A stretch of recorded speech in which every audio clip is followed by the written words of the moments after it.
Hey, everybody, it's the coach, and this is Madden 20 on EA Sports. Between our visitors and our home team. I'll have scores around the league for you at the half, but it's time for a little football.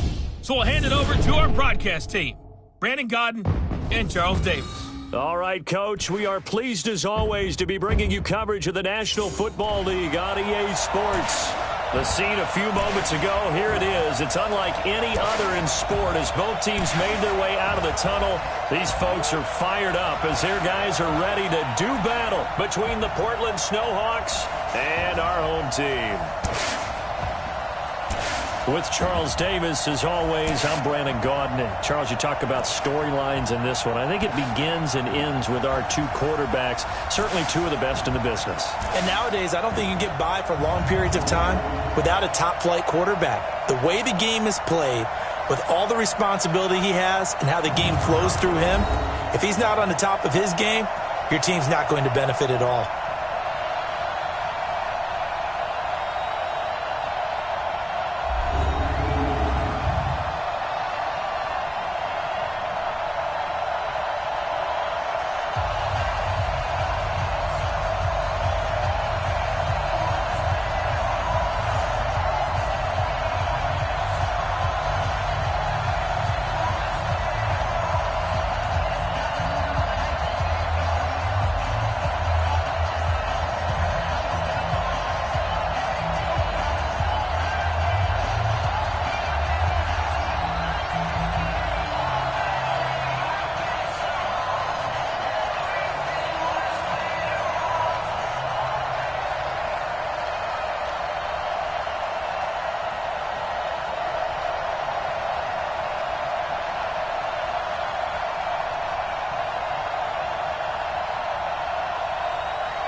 Set now to kick this one away, and off it goes.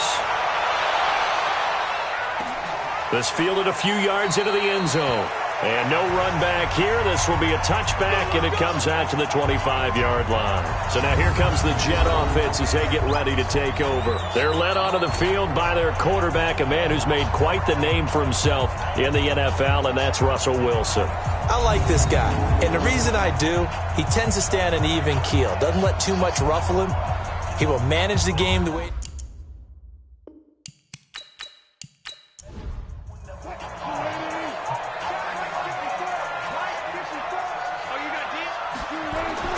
Throwing now, Wilson on first down. He's got his man, that's Josh Gordon. And down he goes, but he takes it up to the 40. A good start offensively. 15 yards on the game's initial play. Now that was pretty. They executed that curl route versus zone coverage, and that changes things a little bit because against man, it's often a tight curl, tight, sharply run route. Against zone, you're just looking for that open spot, that dead area, so you may curl it a little bit wider just to get to that place. And usually a tight window. He fired a bullet in there for the completion. First carry for Josh Jacobs. And forget about finding a lane. He barely had time to look up before he was planted in the backfield. Anytime you call an inside running play, you just know there should be a lot of congestion there. You're counting on your offensive line to take control of the line of scrimmage. That didn't happen in this case, and that play got bottled up.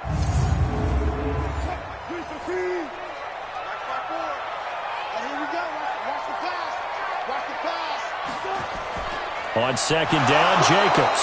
And again, the run defense stout this time. He maybe gets back to the line of scrimmage, but no more.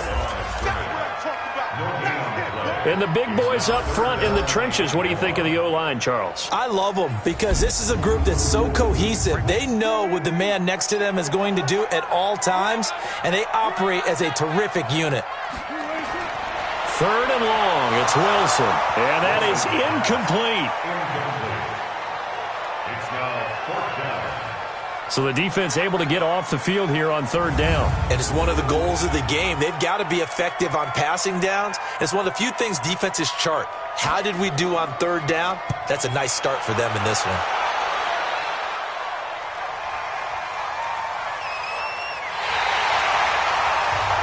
is how you flip field position. That's an absolute bomb of a punt. Downs it inside the 5-yard line. Absolutely ideal. From that position, you're hoping to get it down inside the 15, inside the 5. Superb. So here are visitors to take over on offense. And it's only November, but the playoffs, we know how it works. They'll be here before you know it. If it ended today, they would be the #1 seed. And that's a great spot to be in, but I love the phrase, if it ended today. And I'll guarantee you, that's what they've discussed in their locker room, in their meeting rooms. Yeah, we know where we'd be if it ended today, but we also know it's not ending today. Right. So they've got to continue to play the type of ball that put them in the spot where they're #1 in their conference. On second down, this is Jackson. And this is going to double their room to maneuver, able to get it from the 5 to the 10-yard line.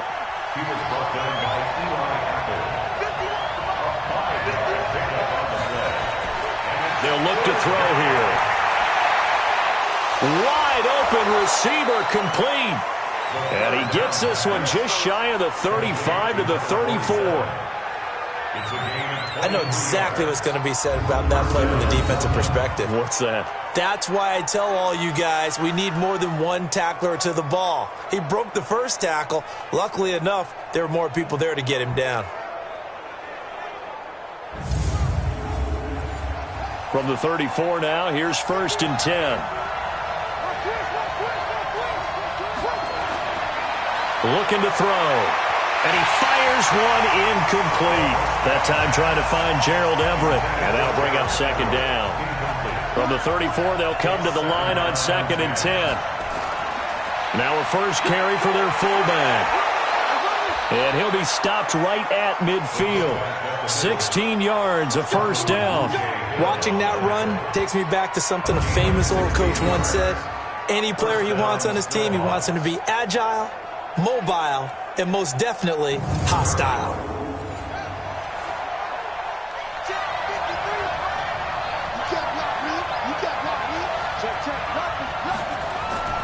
They run on 1st down with Jackson. And he is across midfield from 149 to the other 49, a gain of just 2.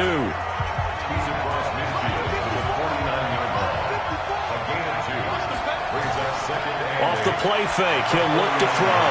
Oh, he's got a man wide open, complete.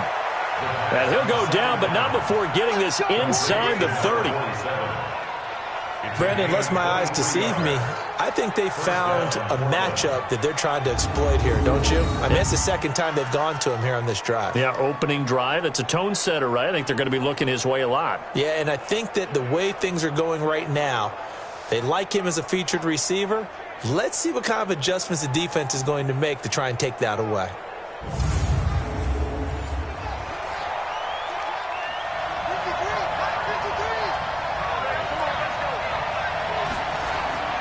Here's a play fake as they set up to throw. It's a short one here, complete to the tight end. And they'll bring him down at the 18-yard line. That was the 8th play of the drive, so a somewhat fitting pickup of 8 yards. Well, I know from past experience, before you actually play a game, you visualize what's going to happen. And I don't know anyone who doesn't visualize themselves being in the center of what's going on. That's 3 catches for him here in the early going. He's got to like the way this is started. Absolutely. 3 catches on any drive is good. Opening drive, that's a tone setter. Only 3 there on the pickup, but that's enough to move the chains. Had a chance to maybe limit them to 3 if they could have gotten that stop there, but a new set of downs. And with a new set of downs, you got to take the mentality of the whole thing. Right now, everyone's looking at the offense and saying they've got the advantage. The best defenses just say, okay, new set of downs gives us another chance to make a play ourselves and maybe change things up. On 1st down, it's Jackson. And able to surge forward for about 5 yards down to the 10.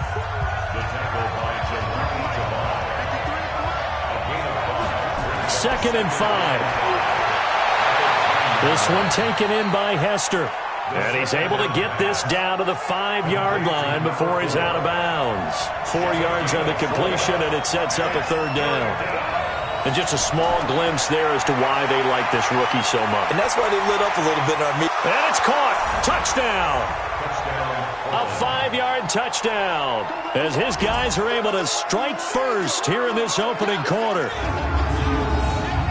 I'll let you do the analysis, partner, but with every touchdown pass this young quarterback throws and with the success that his team has had, I just continue to be more and more impressed. Let's both do the analysis. Impressed. Aren't we both? Yeah. I mean, and why shouldn't we be? We've seen him improve throughout the year. We've seen him settle in now, and you can see the confidence of the team has grown. His confidence has grown. I think that everyone around this guy feels good about what they've seen. And it's also safe for him when he's driving home to turn on Sports Talk Radio. He's okay. Extra point splits the uprights, and it's now a 7-0 game. So that drive spans 13 plays.